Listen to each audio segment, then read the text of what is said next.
ओम नमो भगवते वासुदेवाय। दिवाली अंधकार को दूर कर रोशनी का त्योहार है। इस त्योहार का सबको बेसब्री से इंतजार रहता है। दिवाली पर बच्चे से लेकर हर उम्र के व्यक्ति में एक अलग ही उल्लास देखने को मिलता है।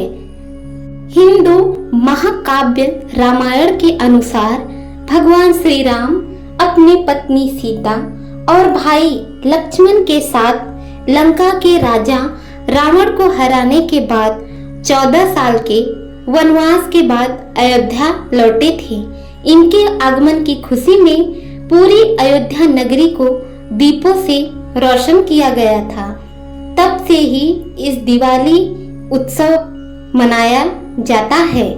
उस समय से हर वर्ष दिवाली को अंधेरे पर प्रकाश की विजय के प्रतीक के रूप में मनाया जाता है। इस साल दिवाली 12 नवंबर को है। दिवाली हर साल कार्तिक माह की अमावस्या को मनाई जाती है। 2023 में कार्तिक माह की अमावस्या 12 नवंबर को है। इस दिन अमावस्या दोपहर 2:44 से शुरू होकर अगले दिन 13 नवंबर 2:56 तक होगी।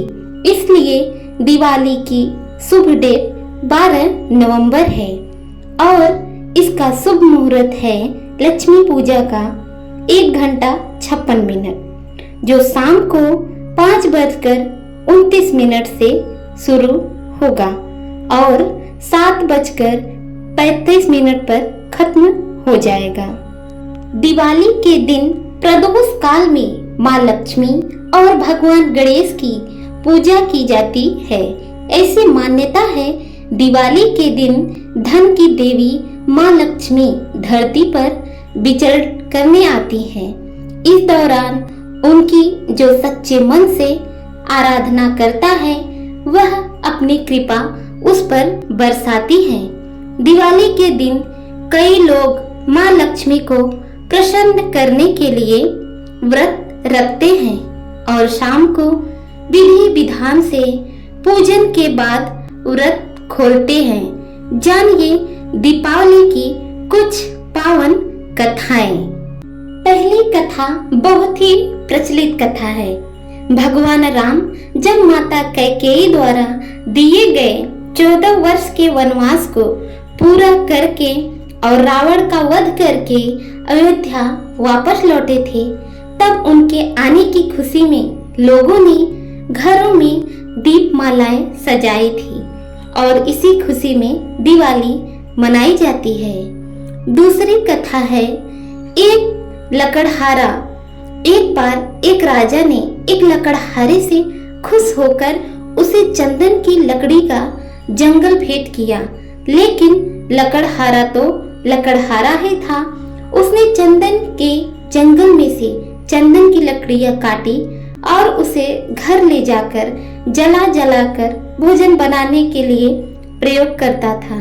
जब राजा को यह बात अपने गुप्तचरों से पता चली तो उन्हें समझ आया कि पैसा सिर्फ मेहनत से नहीं बुद्धि से भी हासिल किया जाता है। इसलिए दिवाली के दिन माँ लक्ष्मी के साथ भगवान गणेश जी की भी पूजा की जाती है, ताकि व्यक्ति को धन के साथ साथ उसे प्रयोग करने की योग्यता भी मिले। तीसरी कथा है एक बार देवताओं के राजा इंद्र से डरकर राक्षस राजा वाली कहीं जाकर छुप गए। राजा इंद्र उन्हें खोजते खोजते एक खाली जगह में पहुंचे। वहां राजा बलि गधे के रूप में छुपे हुए थे। दोनों की आपस में बातचीत होने लगी। बातचीत चल रही थी कि इतने में राजा बलि के शरीर से एक स्त्री बाहर निकली। जब देवताओं के राजा इंद्र ने उनसे पूछा तो स्त्री ने कहा, मैं देवी लक्ष्मी हूँ, स्वभाववश एक स्थान पर टिक कर नहीं रह सकती, लेकिन मैं उस स्थान पर स्थिर होकर रहती ही जहाँ सत्य, दान, व्रत, धर्म, पुण्य, पराक्रम, तप आदि रहते हैं। जो व्यक्ति सत्यवादी होता है, ब्राह्मणों का हितैषी होता है, धर्म की मर्यादा का पालन करता है, उसी के यहाँ मैं निवास करती हूँ। इस तरह यह बात स्पष्ट है कि माँ लक्ष्मी केवल वहीं अस्थायी रूप से निवास करती हैं जहाँ अच्छे गुणी व्यक्ति निवास करते हैं। पांचवी कथा है श्री कृष्ण भक्तों के अनुसार इसी दिन भगवान श्री कृष्ण ने नरकासुर का वध किया था और इसी खुशी में भक्तों ने घरों में दीपक जलाए थे। इसलिए दिवाली का त्योहार मनाया जाता है। जब भगवान विष्णु ने नरसिंह रूप धारण कर हिरण्यकश्यप का वध किया था और उसी दिन समुद्र मंथन भी हुआ था। इस समुद्र मंथन से माँ लक्ष्मी और धन्वंतरी प्रकट हुए थे और इसी वजह से भी दिवाली का त्योहार मनाया जाता है। एक और दिवाली की कथा। एक गांव में साहूकार रहता था। उसकी बेटी हर दिन पीपल के पेड़ पर जल चढ़ाने के लिए जाती थी। जिस पीपल के पेड़ पर वह जल चढ़ाती थी उस पेड़ पर माँ लक्ष्मी का वास था। एक दिन लक्ष्मी जी ने साहूकार की बेटी से कहा कि वह उसके मित्र बनना चाहती है।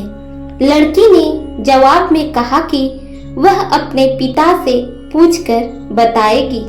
घर आकर साहूकार की बेटी ने पूरी बात बताई। बेटी की बात सुन साहूकार ने हाँ कर दी। दूसरे दिन साहूकार की बेटी ने लक्ष्मी जी को सहेली बना लिया। दोनों अच्छी सखियों की तरह एक दूसरे से बातें करती। एक दिन लक्ष्मी जी ने साहूकार की बेटी को अपने घर बुलाया। लक्ष्मी जी ने अपने घर में साहूकार की बेटी का खूब आदर किया और उसे पकवान भी परोसे।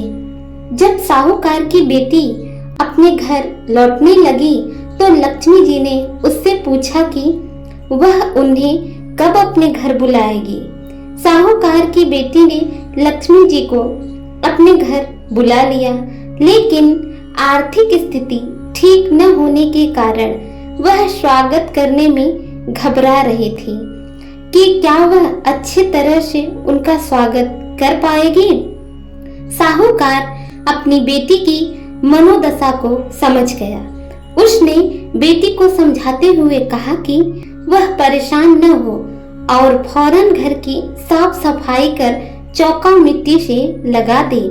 4 बत्ती वाला दिया लक्ष्मी जी के नाम से जलाने के लिए भी साहूकार ने अपनी बेटी से कहा।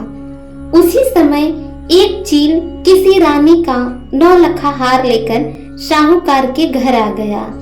साहूकार की बेटी ने उस हार को बेचकर भोजन की तैयारी की। थोड़ी ही देर में माँ लक्ष्मी भगवान गणेश के साथ साहूकार के घर आई और साहूकार के स्वागत से प्रसन्न होकर उस पर अपनी कृपा बरसाई। लक्ष्मी जी की कृपा से साहूकार के पास किसी भी चीज की फिर कभी कमी न हुई। तभी से यह दिवाली मनाई जाती है। दिवाली मनाने के कारण भले ही कुछ भी हो, लेकिन इतना तो निश्चित है कि हर कथा के पीछे दीपों का बहुत महत्व है। दिवाली का त्योहार अंधेरे से उजाले, अधर्म से धर्म, पाप से पुण्य का त्योहार है।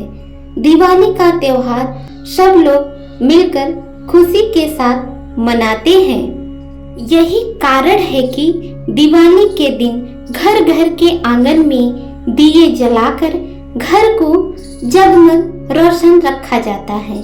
दिवाली का त्योहार पूरी दुनिया में बड़ी ही धूमधाम से मनाया जाता है। यह संभावना है कि शायद दिवाली त्योहार भारत में 2500 साल से अधिक पुराने उत्सवों का मिश्रण है। इसका उल्लेख पद्म पुराण, स्कंद पुराण जैसे कई प्राचीन ग्रंथों में मिलता है। आप सभी को दिवाली की हार्दिक शुभकामनाएं। ओम नमो भगवते वासुदेवाय।